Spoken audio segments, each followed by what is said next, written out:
బానే ఉన్నావు.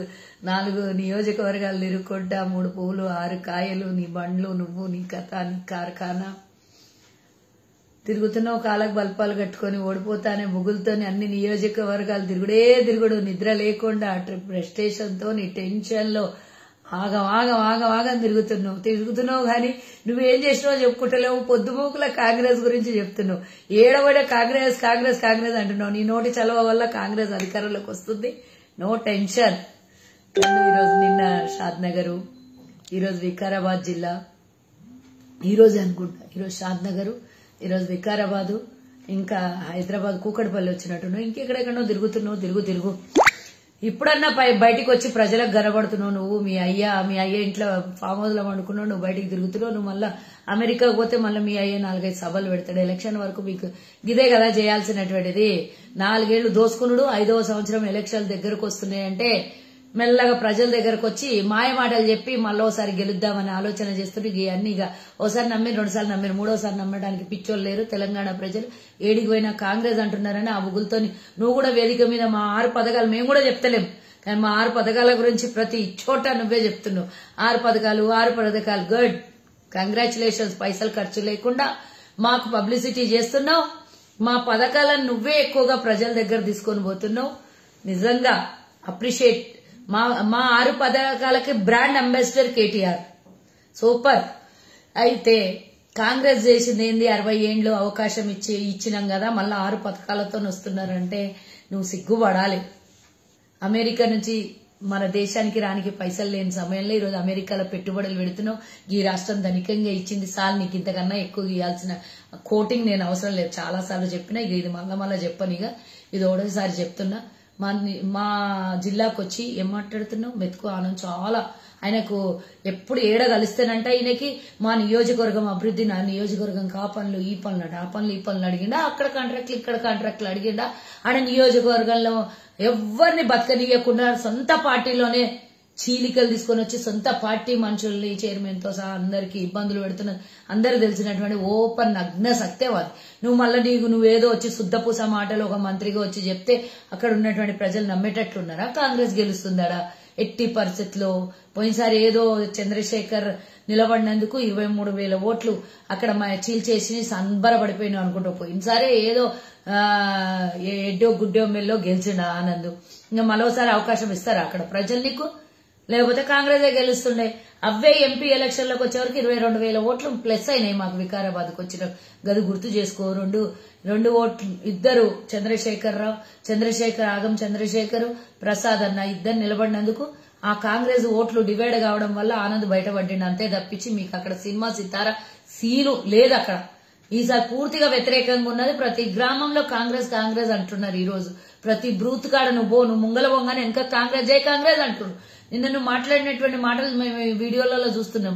మీ వాళ్ళు ఎవరో ఏమో పథకాలు షాదీ ముబారక్ చెక్కులు అవి విచ్చిపోయినాక జై కాంగ్రెస్ అంటున్నారు. మరి ఏంది ఇది వింత? అర్థమైతలేదు. నీ మీద నమ్మకం లేకుండానా, లేకపోతే కాంగ్రెస్ మీద ప్రేమ పెరిగి నమ్మకం పెరిగా? నాకు అర్థమైతలేదు. ఇది గమనించు. ఊకే ఎందుకు? నువ్వు చేసిన 10 ఏళ్లలో ఏమైనా చెప్పుకో, మేమేం చేయబోతామో చెప్పుకో. అంతేగాని కాంగ్రెస్ 60 ఏళ్లలో ఏం చేసింది అంటున్నావు. అంత నిలువెత్తు. ఈ రోజు రాజకీయ నాయకుడిని నిలబెట్టిందే కాంగ్రెస్. ఎందుకు అంటున్నా అంటే మీ అయ్య రాజకీయ జీవితం మొదలెడిందే కాంగ్రెస్ నుంచి. నువ్వు కాంగ్రెస్ తిట్టినప్పుడల్లా మీ అయ్యని తిట్టుకోవాలి. కాంగ్రెస్ లో ఉన్నప్పుడు సహారా కుంభకోణం చేసిండు. అంతకుముందు పాస్పోర్ట్ల బ్రోకర్ మీ నాయన. ఇవన్నీ కూడా చెప్పుకోవాలి. ఊకే రేవంత్ రెడ్డిని తిట్టుడు, కాంగ్రెస్ తిట్టుడు, సోనియా గాంధీని తిట్టుడు. అసలు నేను పిట్ట కొంచెము కూత గనము అన్నట్టు ఎందుకు అంత గనము ఊకే వదులుతున్నావు? సోనియా గాంధీని తిట్టి బాగుపడ్డావా నువ్వు? చూడు నువ్వు ఇక మరి ఎడిపోతావు ఈ తర్వాత, ఈ ఎలక్షన్ల తర్వాత. సోనియా గాంధీని తిట్టినాక నువ్వు చేసిన అవినీతికి తీసుకొని పోయి కటకటాలు వెనుక శ్రీకృష్ణ జన్మస్థానంలో కూర్చుంటావు బిడ్డ. మళ్ళా చాలా ఎక్కువైపోయింది నీకు. ఊకున్న కొద్ది చాలా ఎక్కువైపోయింది. ప్రతి చోట పోయి కాంగ్రెస్ తిట్టుడు ఎక్కువైతుంది. ఓడిపోతామనే భయంతో ఇంతగానం మాట్లాడితే ఎట్లా? నువ్వు ఈరోజు నీళ్లు తెచ్చినా అంటున్నావు. వికారాబాద్ కి నీళ్లు తెచ్చినా ఒక్క పంప్ హౌస్ స్టార్ట్ చేస్తానంట కేసీఆర్ అంటే ఏమంటారు కదా, అది భగీరథుడు. ఏ విధంగా భగీరథుడు అయిండు కేసీఆర్? ఒకసారి చెప్పాల్సినటువంటి అవసరం. ఒక్క పంప్ హౌస్ కి ఎన్ని కోట్లు ఖర్చు పెట్టిన ఆ రోజు కేసీఆర్ ఇనాగరేషన్ కు? ఆ రోజు మీరు ఆ పంప్ హౌస్ కి ఎంత ఖర్చు అయిందో ఆ ఇనాగ్రేషన్ కూడా అంత ఖర్చు అయిందో. 30 పంప్ హౌస్లు ఇనాగ్రేషన్ చేయాలి, 30 కావాలి. ఇంకా ఒక్కదానికే ఇంత నీళ్లుగుతే ఒక్కదాని ఇనాగ్రేషన్ కి ఇంత చేస్తే కాంగ్రెస్ ఆయనలో నీళ్లు లేవంట. కాళ్ళకాడి కేసీఆర్ తెచ్చిండంట. ఇంకా కూడా మా ఊర్రా తాండూర్రా, మొన్న వచ్చిపోయినావు నువ్వు తాండూరుకి, నువ్వు రాలేదు. హరీష్ రావు వచ్చిపోయిండు మొన్న. హరీష్ రావు వచ్చిపోయిండు. ఇంకా ఆయనకు బిందెలతో స్వాగతం పలకాల్సింది ఉండనేమో, కాలి బిందెలతో. వారానికి ఒకసారి చక్కగా నీళ్లు రావాడ తాండూరులా. ఎండాకాలం అంతా రోడ్ల మీద తిరిగిండ్రు పబ్లిక్. ఏమో చెప్తుంటావు, ఏ జమానాలు ఉన్నావు నువ్వు? ఫామ్ హౌస్ లో కూర్చొని మొత్తం కాళేశ్వరం నీళ్ళన్నీ మీ అయ్య ఫామ్ హౌస్ కి నీ ఫామ్ హౌస్ కి కాళ్ళ దగ్గరకు వస్తే అందరికి వచ్చినట్టే అనుకుంటున్నా. కుక్కడిపల్లికి వచ్చి ఒక మాట మాట్లాడతాడు, వికారాబాద్ పోయి ఒక మాట మాట్లాడతాడు, షాద్ నగర్ పోయి ఒక మాట మాట్లాడతాడు. అన్ని చాలా కాంగ్రెస్ ని దిట్టుడే. 6 పథకాల గురించి ఎందుకు నీకు అంతగానం అక్కసు? ఈరోజు రైతు బంధు పథకం ఇస్తున్నావు, రైతులకి నువ్వేమన్నా పనిముట్ల మీద ఏమన్నా సబ్సిడీలు ఇస్తున్నావా? ఎరువుల మీద సబ్సిడీ ఇస్తున్నావు, మందుల మీద సబ్సిడీ ఇస్తున్నావు, విత్తనాల మీద సబ్సిడీ ఇస్తున్నావు. రైతు చచ్చిపోయినాక వచ్చే నువ్వు బీమా ఎందుకు? రైతు బతుకుండంగా ఇయ్యనటువంటి మేము పంట నష్టానికి ఇస్తామంటున్నాం, రైతు బతుకుండంగా రైతుకు సాయం చేస్తామంటున్నాం, కూలి రైతుకు సాయం చేస్తామంటున్నాం, కౌలు రైతుకు సాయం చేస్తామంటున్నాం. మేము రైతుకు కూడా అందరికి రైతు బీమా ఇస్తామంటున్నాం, 2 లక్షల రుణమాఫీ చేస్తామంటున్నాం. గతంలో చేయలేమేం? 1 లక్ష రూపాయల ఏకకాలంలో మొదటి సంతకం పెట్టినాం, గుర్తు చేసుకో. 9 గంటల ఉచిత కరెంటు, 1 లక్ష రూపాయల ఏకకాల రుణమాఫీ మీద. తెలంగాణ యాజిటేషన్ నడిచేటప్పుడు 1,30,000 ఉద్యోగాలు వేసినాం మేము. ఇప్పటికీ తెలంగాణ వచ్చి 10 ఏళ్ల ముడుచుకాల 30,000 ఉద్యోగాలు పడకపోయినాయి ఆయంలా. గవి చెప్పుకో. ఏ నోటిఫికేషన్ లేసినా అందులో ఒక తిరకాసు. ఏ నోటిఫికేషన్ లేసినా నీ ఓళ్లకు వెనక ద్వారం నుంచి తీసుకొని వచ్చి ఓఎంఆర్ సీట్లు తీసుకొని వచ్చి అందులో ఇంకో 250 షీట్లు పెట్టేసి వాళ్ళకు ఉద్యోగాలు బ్యాక్ డోర్ నుంచి ఇచ్చుకున్నాడు. 1380 ఉద్యోగాలు ఖాళీగా ఉంటే డిఎస్సి ఉద్యోగాలు 5,000కు నోటిఫికేషన్ ఇచ్చి ఇంకా అలా 8,000 ఉద్యోగాలు వెనకాల నుంచి అమ్మేసుకున్నాడు బ్యాక్ డోర్ నుంచి. నువ్వు చేసే కథలు ఇంత అంతనా? నువ్వు మీ అయ్యా దొంగ పనులు, స్కామ్ల పనులు, దోపిడీ పనులు, గవి గురించి మాట్లాడు. ఏమో చేసిందంట కాంగ్రెస్. ఈ రోజు ధనిక రాష్ట్రం ఇస్తే అప్పులు చేసి పెట్టి రాష్ట్రాన్ని అమ్ముకొని తింటుండ్రు. బిచ్చపోళ్ళు అయ్యి ఉండి కోటీశ్వరుల లాగా అయిపోయింది ఇప్పుడు. మీరు కోటీశ్వరు కాదు అసలు. ఇక ఆ దానికి సున్నాలు ఎన్ని పెట్టి చెప్పాలనో కూడా నాకు తెలియదు. ఏముండే మీ బతుకులు? ఒక్కడు కాదు 2 కాదు. మాట్లాడితే కాంగ్రెస్ తిట్టుడు, కాంగ్రెస్ లీడర్లను తిట్టుడు. రేవంత్ రెడ్డికి ఆర్ఎస్ఎస్ నుంచి వచ్చిండనంట, గెలిచే వాళ్ళు 15-20 మంది అంట, వాళ్ళందరినీ తీసుకొని బీజేపీలోకి పోతాడంట. బీజేపీతో నీకు సంబంధాలున్నాయి, మీ అయ్య మాట్లాడుకున్నాడని మొన్న మోదీ వచ్చే చెప్పిండు కదా. ఆర్ఎస్ఎస్ లా చిన్నప్పుడు ఏదో చేస్తే ఇక బీజేపీలకే పోతారా? నీకు లేదేమో, మీ అయ్యకున్నది కదా ఆడ. నీకు మీ అయ్యకి ఢిల్లీలో మాట్లాడుకొని వచ్చారు 3 ఏళ్ల నుంచి. మీరు మీ అయ్య ఒకటయ్యిండ్రు బీజేపీలతోనే అని చెప్పగానే చెప్పి మోదీ ఇండైరెక్ట్ ఏదో చెప్పబోయాడు. కానీ మీరు చేసిన దొంగతనం బయట పెట్టిండా? ఇంకేమో అందామనుకున్నాడు, అది చెప్పని రాలేదు. మీరు ఆయనతో ఉన్నటువంటి సత్సంబంధాలు చెప్పేసిండు ఆయన. అరే ఊరికే లీడర్లను తిట్టుడు. ఇంకోటి కొత్తగా నేర్చుడు. ఏడపోతాడా వెంకటరెడ్డి సార్ని తిడుతున్నాడు, వెంకన్నని తిడుతున్నాడు. మంచిగా అయింది. ఇక తిట్టు నువ్వు. అట్లా పేర్లు రోజు తలుస్తేనే కాంగ్రెస్ పార్టీ ఓటేయాలని ముంగల కూర్చున్న వాళ్ళు అందరూ అనుకుంటున్నారు. ఏమో రోజు తిట్టుడే పెట్టిండు. నిజంగా వాళ్ళు ఏం తప్పు చేయకుండా తిడుతున్నాడు. పోయి ఇక్కడ కూర్చున్న వాళ్ళం అందరం ఎన్నికలు వచ్చినప్పుడు నువ్వు ఎన్ని ఇచ్చినా తీసుకొని పోయి ఓటేసి వస్తారు బూత్లలో పోయి చూడు. మళ్ళా మాట్లాడితే అంటాడు కాంగ్రెస్ వాళ్ళు వస్తే పైసలు తీసుకోండి, బీజేపీ వాళ్ళు వస్తే పైసలు తీసుకోండి. బీజేపీ వాళ్ళు మీరు ఒకటే కదా, ఎవరికి ఓటేసినా ఒకటే కదా. కాంగ్రెస్ వాళ్ళు వస్తే పైసలు తీసుకోండి, ఓటు బీఆర్ఎస్కే అయిందంట. మళ్ళీ బిర్యానీ పొట్లాలు ఇస్తాడంట. మొత్తం జిల్లా తిరిగి రానికి కరెంట్ ఉందా లేదా చూసి రావాలనంట. మరి ఎక్కడి నుంచి అని ఇస్తావు? 40-50 బస్సులు పెడితే ఉన్నా మస్తు మా పార్టీ ఫండ్ అంట. మరి దేశంలోనే ప్రాంతీయ పార్టీ పెద్ద పార్టీ, మా కాంగ్రెస్ కూడా లేనంత పైసా మీ పార్టీలు ఉన్నది. మేము మొత్తం నేషనల్ పార్టీ మాది. అంత పార్టీకి మా దగ్గర పైసలు లేవు. 138 ఏళ్ల నుంచి చరిత్ర ఉన్న పార్టీకే అన్ని పైసలు లేవు. కానీ మీ దగ్గర అంత బలిసి కొట్టుకుంటున్నారు. ప్రతి నియోజకవర్గంలో భవనాలు, ఢిల్లీలో భవనం, తెలంగాణలో 2 భవనాలు, హైదరాబాద్ లో 2 భవనాలు. ఇంకా చెప్పబోతే ఈ రోజు ధనిక పార్టీ మీది ఒక్కటే అయిపోయింది. ఈ రోజు రాష్ట్ర దేశంలో ఎందుకు పెట్టావు? 40 పెడతావు, 50 పెడతావు. యోనమ్మ సొమ్ము పోయింది. తెలంగాణ ప్రజల పైసలే కదా అవి. నీదేం పోయిందని పెడతావు. ఎన్నైనా బస్సులు పెడతావు. బిర్యానీ పొట్లాలు ఇస్తాడంట. అలవాటు అయిపోయింది కదా బిర్యానీ ఇచ్చుడు, లేకపోతే క్వార్టర్ అంటారా ఏమంటారు బాటలు ఇచ్చుడు. అది బాగా అలవాటు అయిపోయింది కదా. గవే ఇస్తావు. మరి ఎన్నికలు వస్తే పైసలు ఇవ్వమంట. అందరు చెప్తారు కదా మునుగోళ్ళు 500 కోట్లు ఖర్చు పెట్టిండ్రు, లేకపోతే హుజూర్ నగర్ లో. ఇంకా నేను చాలా చెప్పేట్టున్నాయి కానీ ఎగ్జాంపుల్ గా చెప్తున్నాను. ముడికింద 2 గింజలు పట్టుకొని చూస్తే తెలుస్తుంది.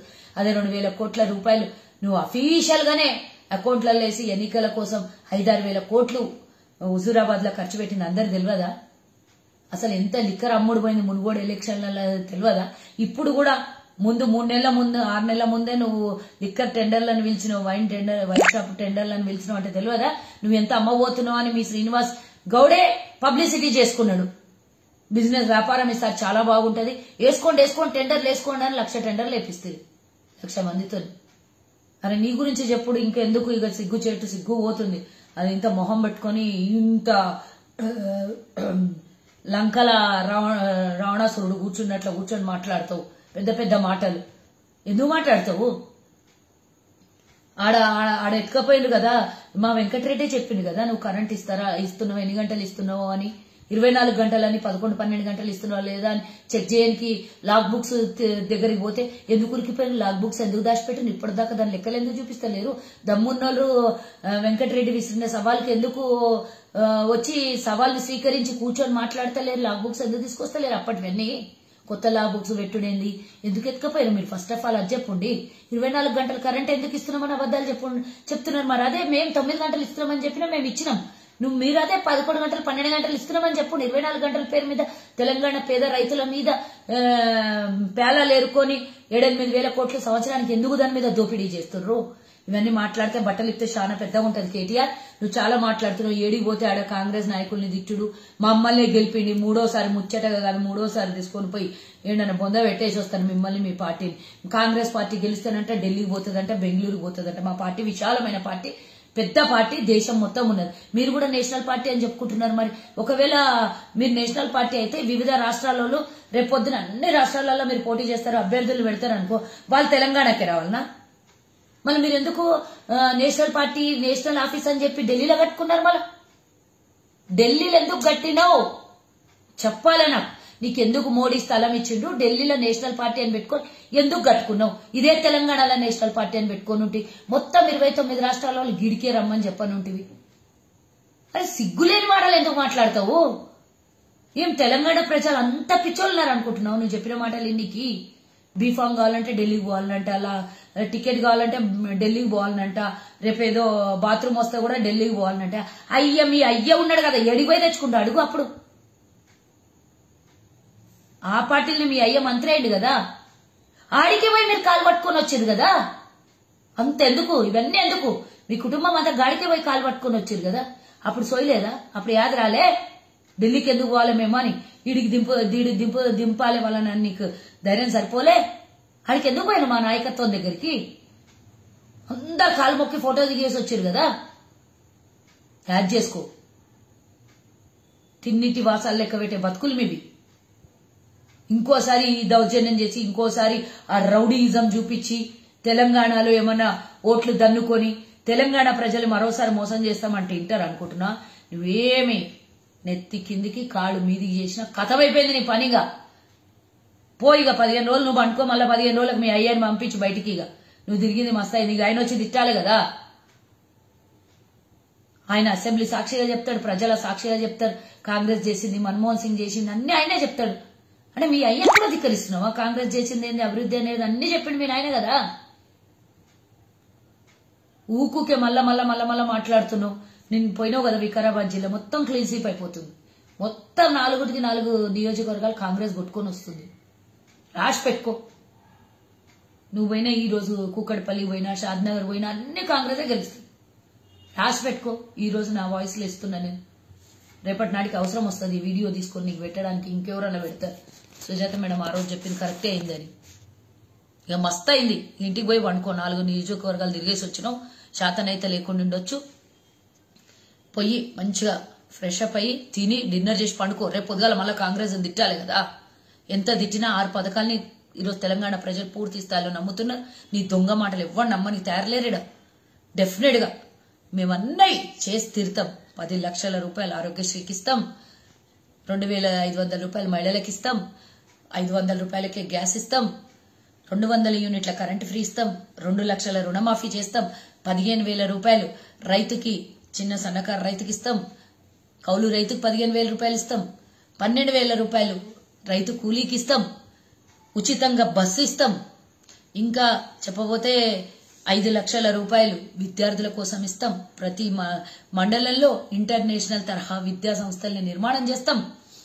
ఇంకా అంతకు మించి ఇంకోటేంది 10 లక్షల రూపాయల ఆరోగ్యశ్రీకి ఇస్తాం.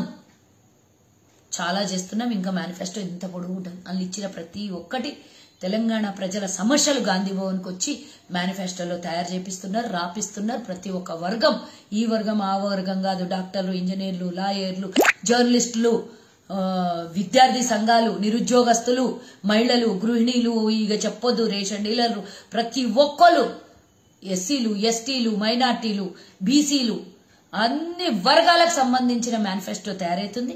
అందులో ఇచ్చిన ఆడిన మాట, రాసిన మాట, చెప్పిన మాట నెరవేర్చి తీరుతుంది కాంగ్రెస్ అధికారంలో రాగానే డిసెంబర్లో చెప్పిన మాట చేసి తీరుతుంది. గుర్తుంచుకో కేటీఆర్. చాలా అయింది, ఇక పండుకోపోయి. నమస్తే.